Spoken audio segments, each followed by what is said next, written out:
until Israel is safe again. Speaking of which, our next guest talked with us about his own trip to Israel last time we had him on the air. We can circle back with him right now on that and much more. Joining us right now, Alex Plechash. Welcome back on the broadcast, Alex. How are you doing today? Very good. Thank you for having me back on again. Now, the subject is not necessarily your travel itinerary, but you, of course, spent some time in Israel. We talked about your trip to Israel a few months ago here on the broadcast. Any updated observations about the situation in Israel since you've been back? Well, things keep moving, obviously, dramatically there. I think Israel still is doing what it needs to do, and it's just sad to see how off kilter our campuses have gotten in our country. Oh my goodness! I mean, it seems like President Biden is talking out of both sides of his mouth. You know, is he for Israel or is he against Israel? So that apparently has changed. But I think Israel is doing what they need to do. They're further along in accomplishing what they need to do, which is to get rid of Hamas once and for all.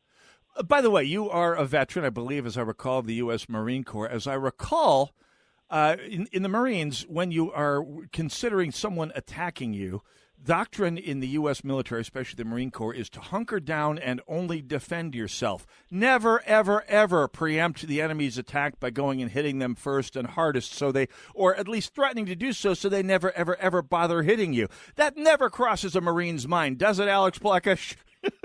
When they're talking about supplying Israel with nothing but defensive weapons. Brilliant, brilliant defensive minds at work in Washington. Well, of course, I know you're speaking in tongue-in-cheek there. What?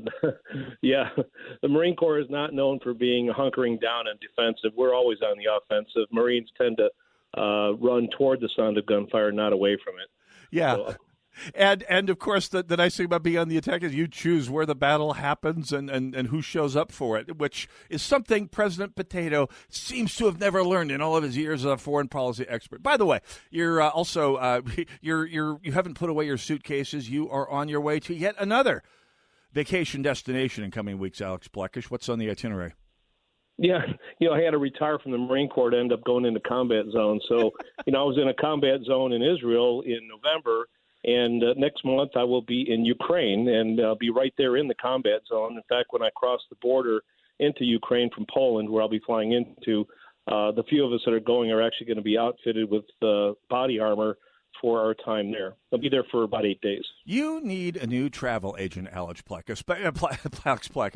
But you are actually, and by the way, best of luck with you there, and stay safe over there. But as you get ready for perhaps what may be a more hazardous mission altogether, one of the more hazardous missions in Minnesota politics these days, you are running for state national committee chair, national committee member. That's it. You're running for the one of the two national committeeman slots for the Minnesota GOP, representing the Minnesota Republican Party on the Republican National Committee. Tell us a little bit about that hazardous adventure, Alex Plechash. Well, you're probably not far off from that. Politics, I'm learning more and more, is really a blood sport. Probably even more dangerous, it seems, sometimes in combat. But I'm running for the RNC National Committeeman position. That's right. There is only one committeeman per state. There's also committee woman. Those are two separate elections, but that's coming up only just this Thursday. And I know a lot of people don't know this. I didn't know, frankly, before I got involved, is the RNC is comprised of only 168 members. That's right. And it's what it is the chairman of the party for each state, plus an elected committee man and an elected committee woman for each state. Yep. That makes 3 times 50 is 150, and then you got the territories and Washington D.C., which are another 6 entities. So that comprises the entire RNC, and it's really mostly very senior Republican activists. Who are, for the most part, very well versed in policy initiatives and campaign tactics. It's really not a place for rookies. Yeah. But what the RNC does is it essentially lays down the roadwork that President Trump will need to be able to drive on to win this November. Yep, it's an important, responsible job. So, if you and by the way, this is the Minnesota State Republican Party State Central Committee. the group of people who do the executive decisions, the group of, I think it's 300 people perhaps statewide who gather together at the State Central Committee meeting and vote for the key directions of the party issues. So you're going to be one of the people running for this office. Why, if you are speaking with a Central Committee representative within the sound of my voice, why vote for Alex Plechash? Well, for one, I listened to the State Central Committee last year. It's actually comprised of about 350 seated delegates. There are twice that many alternates, but only 350 people actually get seated and make decisions. Right. You could look at it. You could look at it as a large board of directors, if you will. They are the people who will elect me, who will elect the state party chairman, secretary, and so on. Those elections are actually this December, but the committee people are being voted on this Thursday. So why listen to me?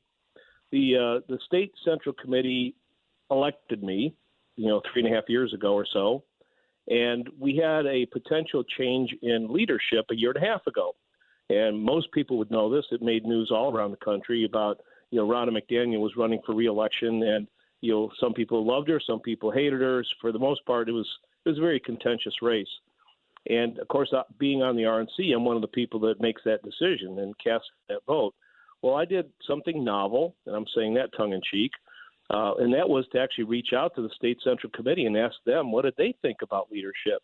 And I got a volume of response. I mean, literally hundreds of emails and phone calls and texts and so on, not only just here in Minnesota, but around the country because it was such a very visible election. Well, in speaking to our State Central Committee, it was very obvious to me that they wanted change.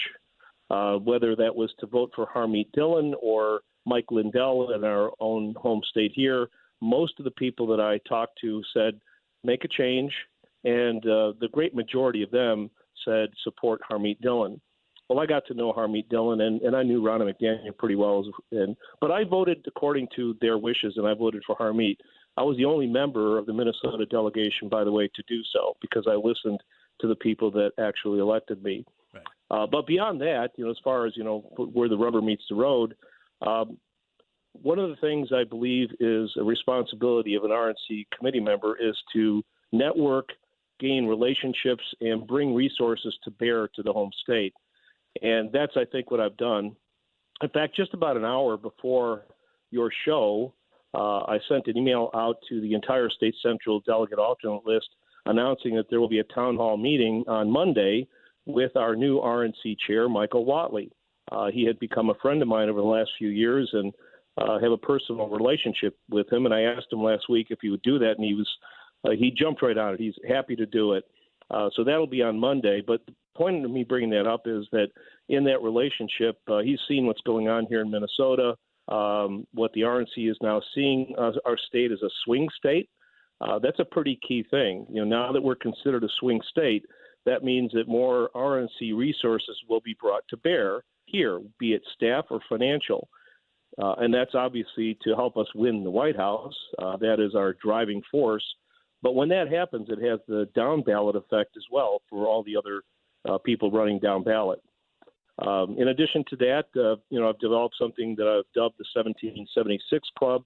That was an idea that I heard about, not exactly that way. I kind of did my own thing, but about low dollar amount contribution level where people can do a monthly contribution to the party to help us run the party. And I've got a challenge coin designed for anybody that does sign up for that, and I would personally hand it to them when they do sign up. A number of other things as well. Basically, I represent the grassroots. I'm not an elitist or anything like that. I represent the grassroots. I listen to them, and that's the voice that I have, I think, at the RNC.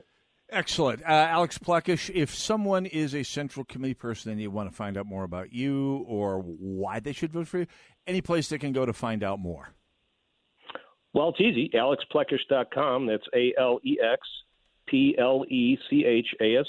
AlexPlechash.com. You go there and got a website that's got a whole lot of information that they can check out. I will post that at shotinthedark.info.